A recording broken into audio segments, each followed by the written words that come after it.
Hello everyone. In this video I'm going to be doing a review of the 2015 Halloween event for Dekaron. Now, before I express any personal opinions or pass any judgment on this event or update, let's talk about what came out with this year's Halloween update. So, first off, let me look at the thing here. Alright, first off, we have candy exchange options. All of the mobs, well, not the mobs in dungeons, but monsters otherwise, drop 5 different types of candies. And those types of candies are. Oh, hold on, I didn't mean to summon my pet. Those types of candies are the following: we have the Halloween candy, the Halloween chocolate, the Halloween cookie, the Halloween lollipop, and the Halloween gummy. In general, the buffs themselves aren't the greatest, although they're not horrible, so that's something to keep in mind. Now, what you can do with these candies is you can go over to this Halloween pumpkin here, and you can exchange them for items. So for 10 of each, you can get the Halloween costume 1-day box. For 50 of each, you can get a 7-day box. For 100 each, you can get a special package. I don't remember what's in there, but I'll look in a minute. For 200 each, you can get a 30-day costume box, and for 1,000 each, you can get a permanent costume box. And then for 50 each, you can get a random box.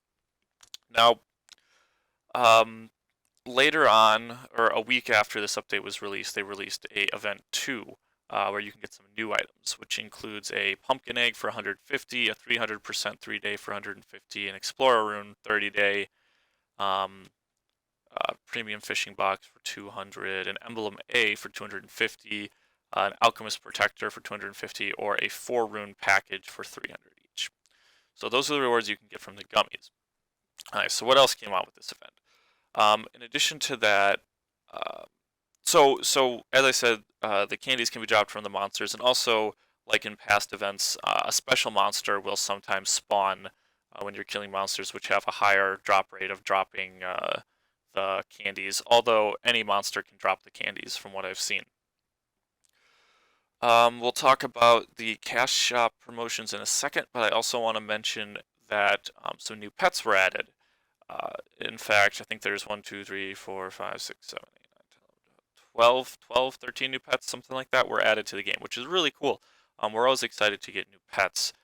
Some of them, I've seen some pictures, and some of them give stuff like 7% attack, which is actually a little bit better than the Brigand, which was currently the highest in terms of added damage. So that's cool. So I'm going to have to work to get that.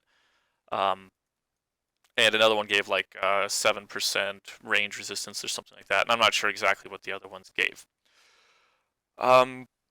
So let's talk about. Oh, here. Why don't we talk about the cash shop thing quick? The Halloween package for this much is 10 normal eggs, a pet socket box, and a new pet random box. Or there's the Halloween random box, which can give you candies, can give you the pumpkin sockets, which are the 1 and 2% for the bracelets, can give you a pumpkin rune, and can give you a normal or rare pumpkin ghost egg. Okay, so now I'm going to talk about my opinion of this event. Overall, I am fairly disappointed with this event. A lot of what I'm disappointed about is how long it takes to get a lot of the items. For example, for the permanent costume, sorry, that's the wrong NPC. For the permanent costume, you need 1,000 of each candy. 1,000 of each candy. Now today with this week, they did buff the drop rate of the candies to almost twice what it was before, but it's still quite a bit of farming to get a costume that, in my opinion, isn't even that great. I mean, it's an okay costume. It's not a bad costume. Here, I can tell you the stats quick. Um, it gives 10% to all your different attacks, 5% critical resistance, 200 vitality, and all stats 20. So the best thing about that is the 200 vitality, which is pretty nice, but in general, the costume isn't that impressive. So I did a little. So today, after the buffed rate, I did a little bit of farming. I farmed for an hour just to see how much I could get. And this is the amount of candies I got in 1 hour. So if we add those up, so I'm going to do a little calculation just to show how long it could potentially take to get the permanent costume. So if I add all these up, give me just a second.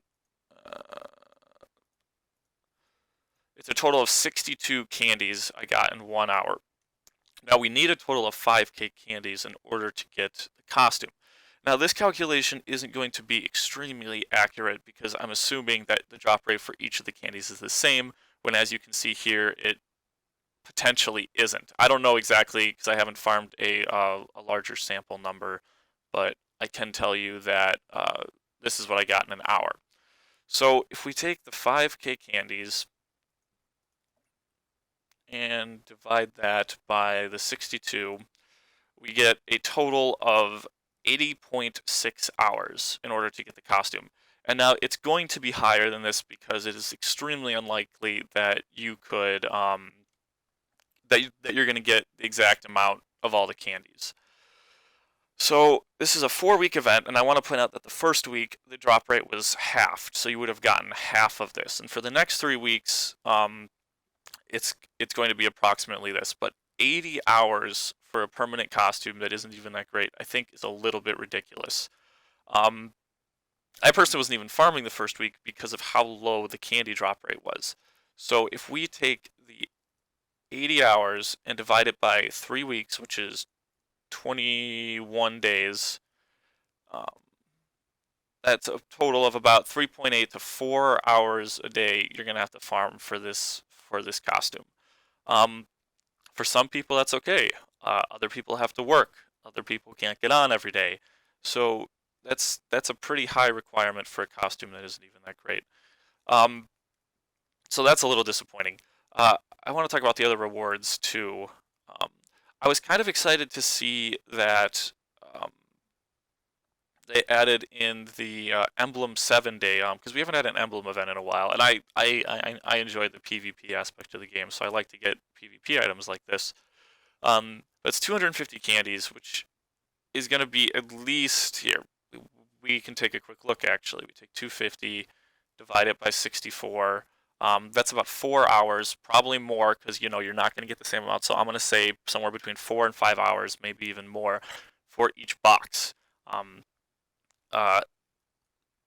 So I could maybe get a couple during the event, but it's just a little disappointing because an emblem is something I feel like that should be more easily accessible for people because some people have permanent emblems and it's kind of unfortunate when not everyone else can get them.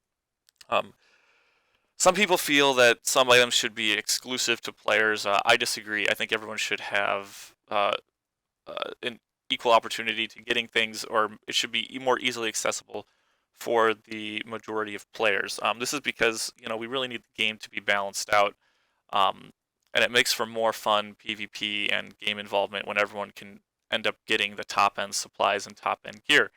And I think that is what would really make the game fun, especially for new players. It's not fun for new players when you come into a game and it's not even possible to get some of the higher end items. But that's a whole nother rant. We'll quickly touch on the T shop items.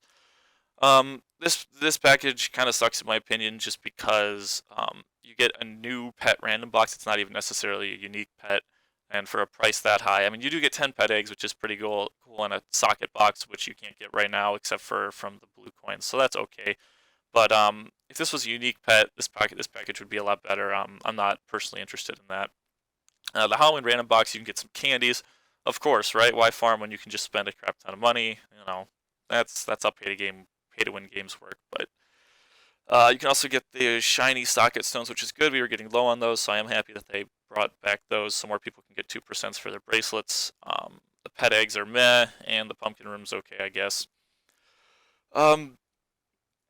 So overall, how would I rate this event? Overall, I'd probably give this event a solid, we'll give it a 4 out of 10. The only reason it gets a 4 is because they added new pets, which I think is cool. I wish they gave us, and the only thing that's kind of unclear about the pets, I wish they would be more clear about their updates, because I'd like to know if you can roll for these new pets or if you can only get them from the new cash box event. Because from our previous event with the what were they called? I don't even remember what they were called, but it was those step 8 boxes or whatever. I was able to get I was able to get a bunch of pet eggs, which is good. So I'd like to roll for a new pet, but I don't want to do it if I don't even have a chance of getting the new pet. So it'd be nice if that was clear. Uh, so yeah, overall, not super impressed with the event. Halloween events in the past have been much better, much more involved. Um, I was really hoping to see, that old Halloween ring come back that gives you some monster damage tolerance, because for a lot of players, there aren't a lot of options to get that. Although they did add in like the panda bear costume, which is really important because it gives some monster damage tolerance along with the ice dragon wings, which give you some abnormal resistance and all attribute resistance, which is good for the PVM aspect of the game, or player versus monster. So I do appreciate that, although we still need more. Um, yeah. So yeah, that's my review of this event. If anyone has anything to add, you can add it in the comments. I'd love to hear other people's opinions, and I will hopefully see you in another video. Have a nice day. Bye.